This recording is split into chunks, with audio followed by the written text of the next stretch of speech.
What rescuers thought was a starving dog living on the streets turned out to be so much more.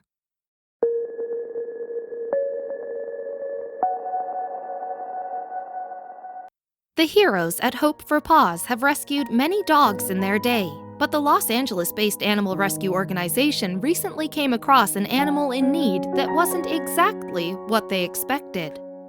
When Eldad and his team received a phone call from a concerned man, they could tell that the animal in question was in serious danger.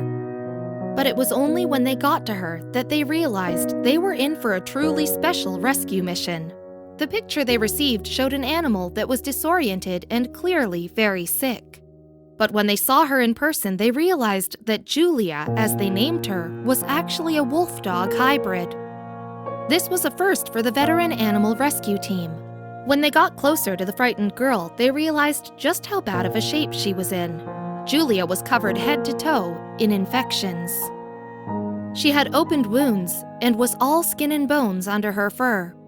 Eldad Hager, the founder of Hope for Paws, said that the only visible sign of where she came from was a ratty rope still clinging to her neck. For Eldad, that was a sign that someone neglected poor Julia on a criminal level. Despite how hungry she was, Julia was very gentle when she was offered treats, showing her kind and sweet nature. She was very receptive to help, even though she was clearly frightened and exhausted. It was at the vet where the extent of Julia's neglect was discovered.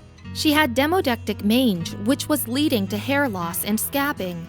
When they gave her her first bath, they noticed it was even worse than it had appeared. Julia was very, very skinny, and when the water hit her, many of the scabs broke and she began to bleed. Julia started bleeding from everywhere, Eldad said, as the dirt and blood was coming down into the tub. Julia changed color from a gray and red to a black and yellow. But it was during this ordeal that Julia showed she understood what was happening. After the bath, she nestled up to her rescuer's arm and relaxed. At last, she was finally able to rest. And that's just what she did. The next day, she was very affectionate towards her rescuers. Julia was still not wagging her tail. She just shows appreciation by rubbing her head on me. She wasn't out of the woods just yet. The infection continued to take its toll on her, and she had to get around-the-clock care. In the meantime, the rescuers are planning to run a DNA test to learn more about what Julia really is. Regardless, she is finally getting the love she deserves. Julia has special, calm, wise eyes, Eldad continued. I don't know how to explain it, but it's something so special. It's easy to see what he means. What a sweet girl. Just recently, Julia was able to spend time with other dogs. She's clearly doing much better.